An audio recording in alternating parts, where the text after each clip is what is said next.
বিশ্বাসী পুরুষ এবং নারীকে আমি আল্লাহ বড্ড ভালোবাসি। তারা এমন ভাবে বিশ্বাস করে না দেখে বিশ্বাস। আল্লাহ বলছেন আল্লাযীনা ইউমিনুনা বিল গায়বি ওয়া ইউকিমুনাস সালাহ। আমার বিশ্বাসী বান্দারা না দেখে বিশ্বাস করে। অদৃশ্যের প্রতি তারা বিশ্বাস রাখে, না দেখে বিশ্বাসটাই আসল বিশ্বাস। ঠিক কিনা বলেন? আচ্ছা, বুঝে থাকলে উত্তর দেন।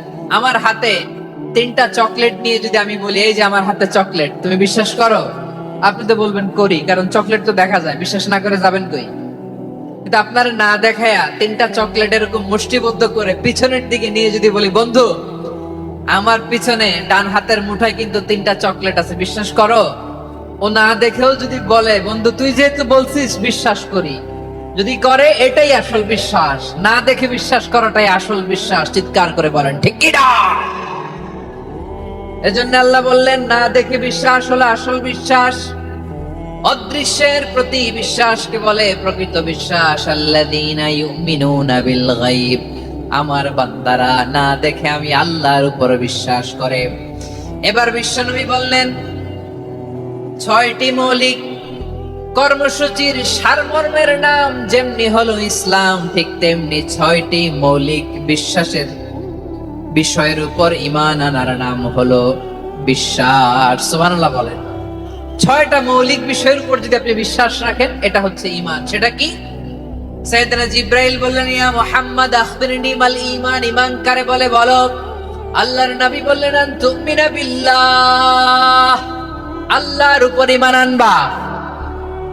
কার উপর? আরো জোরে বলেন কার উপর? আল্লাহ নামটা আপনাদের ভাল লাগে? আল্লাহর জিকির যে করছেন কেমন লাগে? সবাই মিলে গলা ছেড়ে আল্লাহরে ডাক দেন তো, বলেন আল্লাহ। আরো জোরে আল্লাহ। প্রাণ খুলে একসাথে ইয়া আল্লাহ।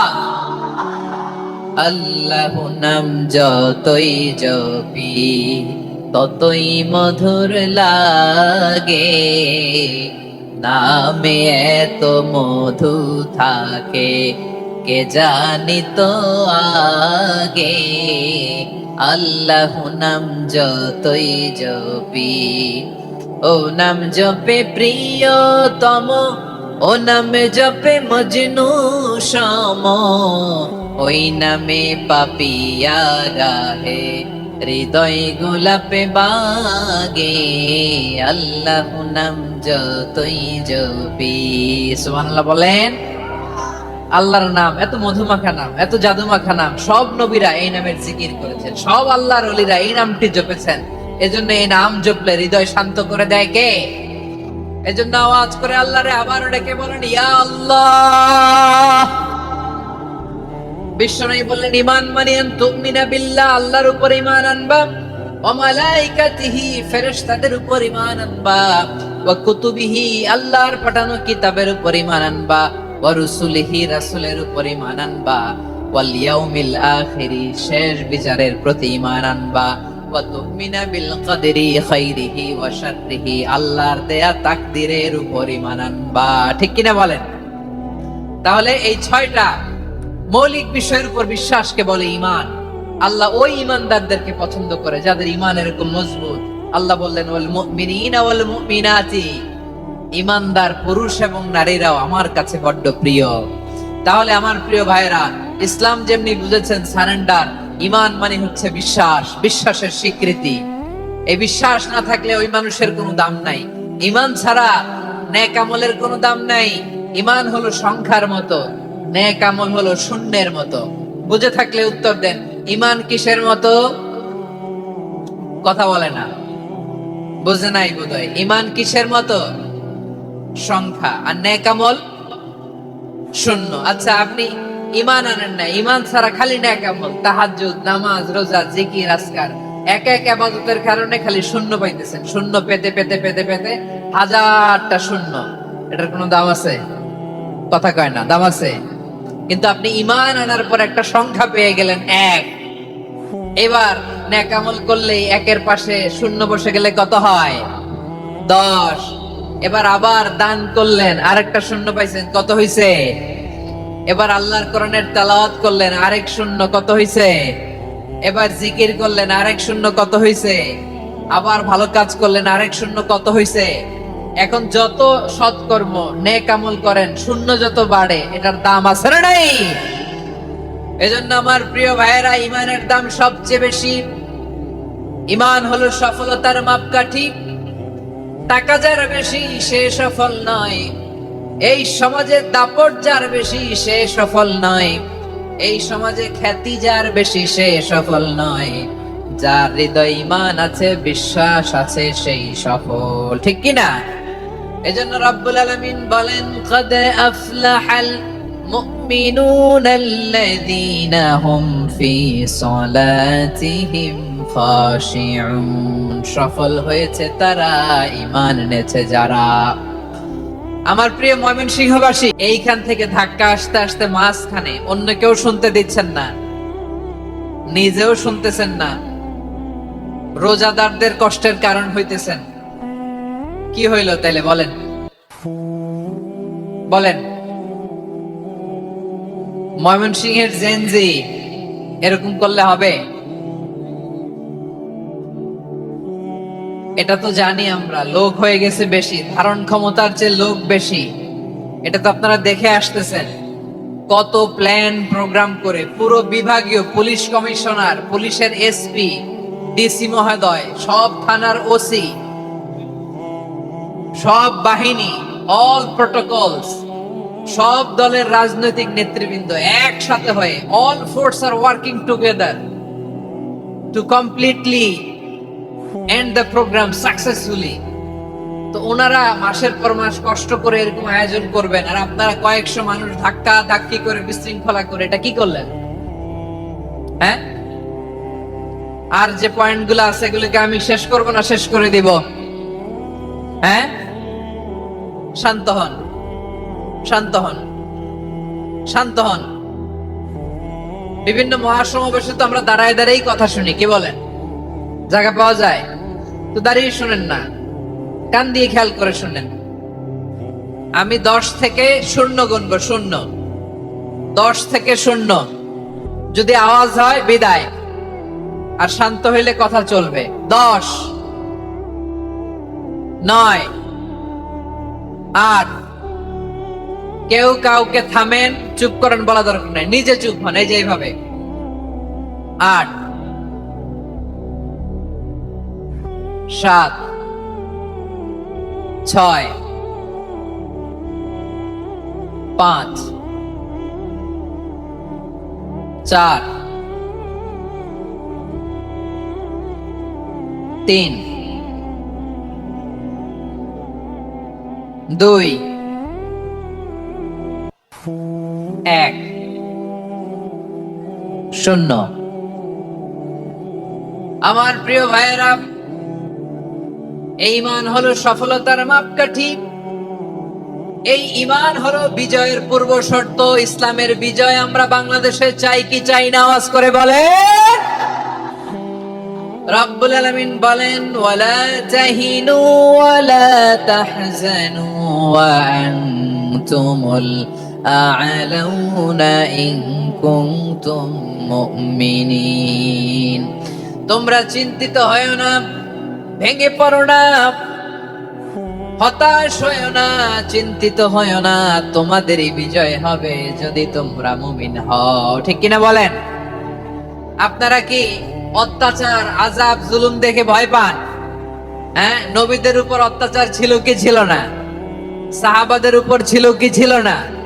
এজন্য কোনো অত্যাচার, হুমকি, দামকি, জেল, জরিমানা মুমিনকে তার ঈমানের রাস্তা থেকে এক বিন্দু পরিমাণ পেছনে হটাতে পারে না। চিল্লায় বলো ঠিক কি না? আমরা জেনে বুঝেই এই রাস্তায় এসেছি, এই রাস্তা থেকে আমাদেরকে কেউ পেছনে সরাতে পারবে না। চিৎকার করে বলেন ঠিক কি না? আল্লাহ আমাদেরকে সুসংবাদ দেন, ওয়ালা তাহিনু ওয়ালা তাহজানু ওয়া আনতুমুল আ'লাউনা ইন কুনতুম মুমিনিন। হতাশ হয়ো না, নিরাশ হয়ো না, ভেঙে পড়ো না, তোমাদেরই বিজয় হবে যদি তোমরা মুমিন হও। এজন্য ঈমানের পথে আমরা থাকতে চাই কি চাই না? ঈমানের পথে অবিচল থেকে আমার মরণ যেন হয়। সবাই পড়েন আমিন। ঈমানের পথে অবিচল থেকে আমার মরণ যেন হয়। তোমারই কাছে মিনতি আমার, তোমারই কাছে মিনতি আমার। মহামহিম দয়াময়, ঈমানের পথে অবিচল থেকে আমার মরণ যেন হয়। পড়েন আমিন। তাহলে ইন্নাল মুসলিমিনা ওয়াল মুসলিমাতি, আল্লাহ বলে যে নারী এবং পুরুষ আমি আল্লাহর বিধানের সামনে আত্মসমর্পণ করে তাদের আমি ভালোবাসি। আবার যে নারী এবং পুরুষ আমার উপর, আখিরাতের উপর, নবীর উপর বিশ্বাস স্থাপন করে তাদেরকে আমি ভালোবাসি। বিশ্বাস হলো সবচাইতে দামি, ঠিক কি না? তাহলে মুসলিমিন মুসলিমাত গেল, মুমিনিন মুমিনাত গেল। এরপরে আল্লাহ তাআলা বলেন আল কানিতিনা ওয়াল কানিতাত, অনুগত নারী ও পুরুষ, অনুগত, obedient to Allah. They present their highest loyalty to Allah. যারা আল্লাহর সামনে নিজেদের আনুগত্যের সর্বোচ্চ নমুনা পেশ করে, যারা আল্লাহর সামনে অনুগত হয়ে অটল থাকে, আল্লাহর আনুগত্যে নিজেকে যারা পেশ করে তাদেরকে বলে কানিতিন কানিতাত, অনুগত বান্দা এবং বান্দি, অনুগত পুরুষ এবং নারী। কি ভাইরা থামবেন না আপনারা? না, মুনাজাত দিয়ে দিই নাকি? মুনাজাত দিয়ে দিই। জায়গা না পেলে আস্তে আস্তে সরে যাবেন, চলে যাবেন। একে অপরকে কষ্ট দেওয়া ঠিক হচ্ছে না প্রিয় ভাইরা, একটু থামেন, আমার কথা আলোচনাটা শেষ করতে দেন। ওয়াল কানিতিনা ওয়াল কানিতাত,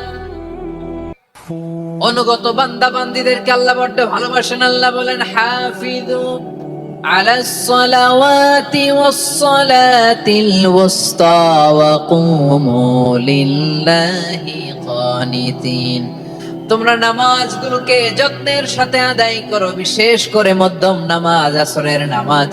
আর আমি আল্লাহর সামনে যখন দাঁড়াবা, আমি আল্লাহর সামনে যখন দাঁড়াবা অনুগত হয়ে দাঁড়াবা। আল্লাহর সামনে নামাজে যখন দাঁড়াবো অনুগত হয়ে দাঁড়াবো। আনুগত্যের সর্বোচ্চ টুকুন আমরা আল্লাহর সামনে পেশ করব। কেমন করে নিজের আনুগত্য প্রকাশ করতে হয় প্রিয় ভাইয়ের, আসুন বিষ্ণু ঈসা ইসলামের জীবনী থেকে দেখি। আল্লাহর হাবিব রাহমাতাল লিল আলামিন কেমন করে তিনি আল্লাহর সামনে আনুগত্য পেশ করতেন। আম্মা জানা আয়েশা রাদিয়াল্লাহু তাআলা আনহা বলেন, কানা ইয়াকুমু মিনাল লাইলি হাত্তা তাতাফাত্তারা কদামা, আমার নবী তাহাজ্জুদের জায়নামাজে যখন দাঁড়াতেন এত লম্বা সময় দাঁড়িয়ে দাঁড়িয়ে তিনি কিয়াম করতেন, কেরাত পড়তেন। দাঁড়িয়ে থাকতে থাকতে থাকতে থাকতে আমার নবীর বরকতপূর্ণ, আমার নবীর মুবারক পা দুটো এরকম ফুলে যেত। আমার নবীর পা গুলো ফুলে যেত দাঁড়িয়ে থাকতে থাকতে, বিষ্ণু ঈসা ইসলামের পা ফুলে যেত। আম্মা জান আয়েশা এটা খেয়াল করতেন। খেয়াল করে বলতেন, ইয়া রাসূলুল্লাহ ক্বাদ গাফারাল্লাহু লাকা মা তাকাদ্দামা মিন যামবিকা ওয়া মা তাআখার। ও নবী, নিজের দেহের উপর কেন এত কষ্ট দেন? কেন রাত জেগে এরকম তাহাজ্জুদের জায়নামাজে দাঁড়িয়ে থাকতে থাকতে পা দুটো আপনার ফুলে যায়? কেন কষ্ট করেন? আল্লাহ কি বলে নাই, ও নবী আপনার আগের গুনাহ মাফ, পরের গুনাহ মাফ? আসলে বিশ্ব নবীর কোনো গুনাহই নাই। নবীরা মাসুম হয়, নিষ্পাপ হয়। তারপরে বিশ্ব নবীর মর্যাদা, স্ট্যাটাস বোঝানোর জন্য আল্লাহ বলেন, নবী আপনার আগের পরের সব গুনাহ আমি আল্লাহ মাফ করে দিলাম। আম্মা জানা এসে বলেন, নবী আগের গুনাহ মাফ, পরের গুনাহ মাফ, আপনি মাসুম নিষ্পাপ, তারপরেও তাহাজ্জুদের জায়নামাজে কেন এত কষ্ট করেন? বিশ্বনবী জবাবে বলেন, আফালা উহিব্বু আন আকুনা আবেদান শাকুরা। ও আয়েশা, আমি কি শুকরগুজার বান্দা হব না? আমি কি শুকরগুজার হব না? আল্লাহ আমার সব মাফ করে দিয়েছে, ঠিক আছে, আমার গুনাহ নাই, ঠিক আছে, কিন্তু আল্লাহর নাজ নেয়ামত ছাড়া তো এক মুহূর্ত আমার পক্ষে বেঁচে থাকা সম্ভব না। সে আল্লাহর নেয়ামতের শুকরিয়া হিসাবে আমার কি শুকরগুজার হওয়া উচিত না? আফালা উহিব্বু আন আকুনা আবদান শাকুরা, আমি কি শুকরগুজার বান্দা হব না? ও আমার ভাইয়েরা, বিশ্বনবী ঠিক এমন ভাবে আনুগত্যের নমুনা দেখাতেন। এখানেই শেষ নয়, আম্মা জানা এসে বলেন তাহাজ্জুদের জায়নামাজে দাঁড়িয়ে থাকতে থাকতে ফালাম ইয়াজাল ইয়াবকি হাত্তা বাল্লা লিহিয়াতাহু, আমার নবী কেরাত পড়তে পড়তে কাঁদতে কাঁদতে দাড়ি বেয়ে বেয়ে ওনার পানি ঝরতো। আর এক জায়গায় এসেছে হাত্তা বাল্লা হাজারাহু, নবীর জামা ভিজে যেত চোখের পানিতে।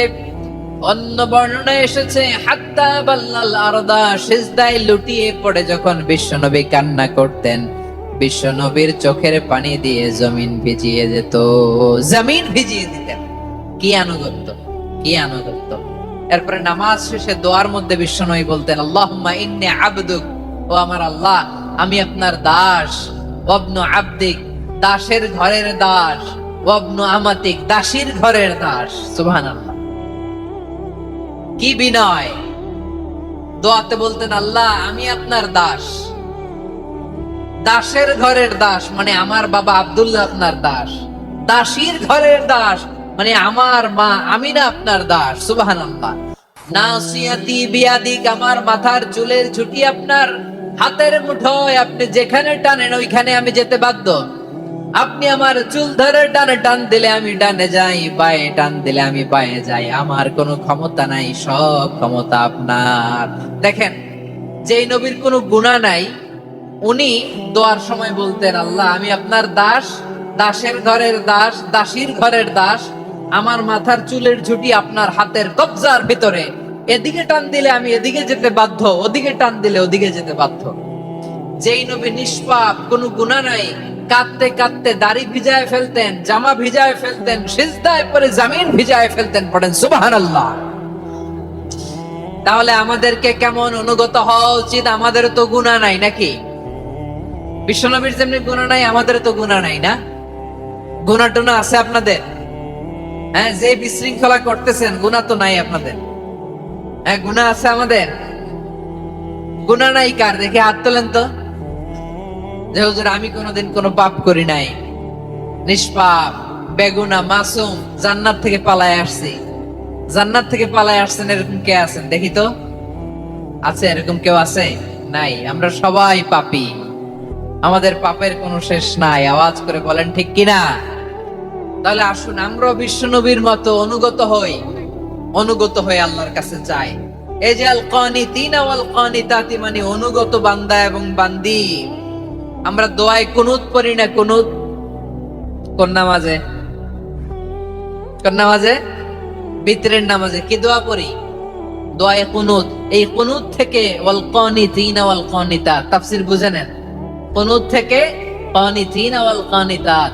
তাহলে দোয়ায়ে কুনুত হচ্ছে বিনীত হয়ে, অনুগত হয়ে আল্লাহর কাছে চাওয়া। আমরা তখন দাঁড়িয়ে বলি আল্লাহুম্মা ইয়্যাকা না, আল্লাহ আপনার কাছে চাই, আপনার কাছে প্রার্থনা করি, আপনার আযাবকে ভয় করি, আপনি ছাড়া আমাদের বাঁচাবার কেউ নাই। কুনুতের মধ্যে আমরা এই দোয়া করি কি করি না? অনুগত হয়ে এই দোয়া করি। যারা রমজানের শেষ দশকে মক্কা শরীফে থেকেছেন তারা শেখ আব্দুর রহমান আস-সুদাইসের কুনুত পেয়েছেন। যারা পেয়েছেন অথবা কেউ টিভিতে ভিডিওতে দেখেছেন, শেখ আব্দুর রহমান আস-সুদাইস 27-এর আলোচনায় 45 মিনিট থেকে 1 ঘন্টা দোয়ায় কুনুত পড়ে। কতক্ষণ? আল্লাহুম্মা হদিনা ফীমান হাদাইত ওয়া আফিনা ফীমান আফাইত ওয়া তাওয়াল্লানা ফীমান তাওয়াল্লাইত ওয়া বারিক লানা ফীমা আ'তাইত ওয়া কিনা ওয়াসরিফ আন্না বিরহমাতিকা শাররা মা কাদাইত ফা ইন্নাকা তাকদি বিল হাক্কি ওয়া লা ইয়াকদা আলাইক। এমন ভাবে হেরেম শরীফে মক্কায় শেখ আব্দুর রহমান আস-সুদাইস দাঁড়িয়ে হাত তুলে লক্ষ লক্ষ উমরা পালনকারীদেরকে নিয়ে এক মুনাজাত ধরে কাঁদতে কাঁদতে মানুষ বেহুশ হয়ে যায়। দোয়ার কথা শুনে গায়ের লোম খাড়া হয়ে যায়, হৃদয় বিগলিত হয়ে যায়, চোখ দিয়ে দার দার করে পানি নামতে থাকে। 27 রাতে মক্কায় শায়েখ আব্দুর রহমান সুদাইসের দোয়ায় কুনুত যদি শুনেন, অনুগত হয়ে আল্লাহর কাছে চাওয়াকে বলে কুনুত। আল্লাহ বলেন আল কানিতিনা ওয়াল কানিতাতি, অনুগত বান্দাদেরকে আমি পছন্দ করি। আমার 3 নাম্বার পছন্দনীয় বান্দা হলো অনুগত নারী ও পুরুষ। সুবহানাল্লাহ পড়েন। তাহলে 10টার মধ্যে 3টা চলে গেল, কয়টা? তো এরকম মাছ বাজারে গরুর হাটের মধ্যে কি আমি তাফসীর করলে হবে? ইটস লাইক এ গরুর হাট। এটা তো মাছ বাজারের মতো হয়ে গেছে আমার ভাইয়েরা। এত অনুরোধ অনুনয় বিনয় করার পরেও একটু শান্ত হবেন না আপনারা? আর কয়েকটা মিনিট শান্ত হবেন না? তাহলে 1 নম্বরে আমরা আল্লাহর কাছে আত্মসমর্পণ করলাম, মুসলিমিন মুসলিমাত। 2 নম্বরে মুমিনিন মুমিনাত, বিশ্বাসের স্বীকৃতি দিলাম। 3 নম্বরে কানিতিন কানিতাত, আল্লাহর সামনে অনুগত হয়ে দাঁড়ালাম, দোয়া করলাম। 4 নম্বরে সাদিকিন সাদিকাত, সত্যবাদী নারী ও পুরুষ। সত্যবাদী নারী ও পুরুষ। ইসলাম আমাদেরকে সত্যবাদী হতে বলে। কি বলে? সত্যবাদী হতে বলে। মিথ্যা বলতে নিষেধ করে, কারণ মিথ্যা সবচেয়ে বড় পাপ, সব পাপের বাপ। সব পাপের বড় পাপ হচ্ছে মিথ্যা। একটা মিথ্যা বললে ওইটারে ঢাকতে আরো 10টা মিথ্যা বলা লাগে, ওইটারে গোজামিল দিতে আরো 30টা মিথ্যা বলা লাগে, কি লাগে না? আর কোনোদিন মিথ্যা বলবেন? মিথ্যার সাথে আমাদের সম্পর্ক নাই। আওয়াজ করে বলেন, মিথ্যার সাথে আমাদের সম্পর্ক নাই। কিন্তু আমাদের সমাজে মিথ্যা আছে না নাই? হ্যাঁ, ময়মনসিংহবাসী মিথ্যা বলে না, সত্য বলে নাকি? মাশাআল্লাহ মাশাআল্লাহ। এখন মোবাইল ফোনের কারণে মিথ্যা আরো বেড়ে গেছে। বিছানায় শুয়ে আছে, অফিস থেকে ফোন দিছে, আপনি কোথায়? কয় স্যার জ্যামে আটকে আছি। জ্যামে আছে না নাই? আসলে কোথায়? হ্যাঁ, বিছানায়। দেশের ভেতরে আছে। ফোন করছে একজন, বলে আমি একটু জরুরি কাজে দেশের বাইরে এসেছি। আছে না নাই? এরকম মিথ্যা কথা, মিথ্যা আশ্বাস। আমাদের নেতারা জনগণকে মিথ্যা আশ্বাস দেয় কি দেয় না? সব নেতারা দেয় তা বলি না, কিন্তু অনেকেই দেয়। এই মিথ্যা আশ্বাস যেন আমরা না দেই। সমাজে মিথ্যা বয়ান আছে না নাই? মিথ্যা ন্যারেটিভ আছে না নাই? আদালতে মিথ্যা সাক্ষী আছে না নাই? ওই সাক্ষীর উপর ভিত্তি করে মিথ্যা রায় আছে না নাই? ওই মিথ্যা সাক্ষীর উপর ভিত্তি করে আমরা এদেশে যাবজ্জীবন দেখেছি, এদেশে ফাঁসির কাস্টে ঝুলানোর নাটক মঞ্চায়ন করতে দেখেছি। আওয়াজ করে বলেন ঠিক কিনা? এই মিথ্যা আমরা চাই না, আমরা সত্য বলবো, কারণ আল্লাহ সত্যবাদী। আল্লাহ কি? সত্যবাদী। বিশ্বনবী ছিলেন সত্যবাদী, আমাদেরকেও তিনি সত্যবাদীদের সাথে থাকতে বলেছেন। তিনি আমাদেরকে বলেছেন সত্যাশ্রয়ী হতে। রব্বুল আলামিন বলেন ওমান আসদাকু মিনাল্লাহি হাদিসা, আল্লাহর চাইতে সত্যবাদী আর কেউ আছে নাকি বলেন? আল্লাহর চাইতে বেশি সত্যবাদী কেউ আছে? নাই, নাই। আবার বিশ্বনবীকে আল্লাহ বলেন কুল সাদাকাল্লাহ, ও নবী আপনি বলেন আল্লাহ সত্য বলেছেন। সাদাকাল্লাহ মানে সত্য বলেছেন, আল্লাহ সত্য বলেছেন। এই আদেশটি আল্লাহ তাআলা বিশ্বনবীকে দিয়ে বললেন কুল সাদাকাল্লাহ, ও নবী আপনি বলে দেন আল্লাহ সত্য বলেছেন। এই জন্য আল্লাহর বাণী তেলাওয়াত করার পরে কারি সাহেবরা দেখবেন পড়ে সাদাকাল্লাহুল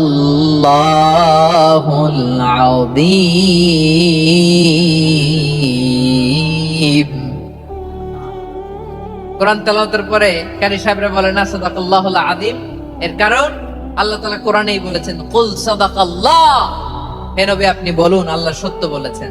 এজন্য আল্লাহর বাণী তেলাওয়াতের পরে কারীরা বলে সাদাকাল্লাহুল আযীম, মহান আল্লাহ তাআলা তিনি সত্য বলেছেন। এটা বলা আবশ্যক না, সুন্নাতও না, এটা জায়েজ, চাইলে বলা যায়।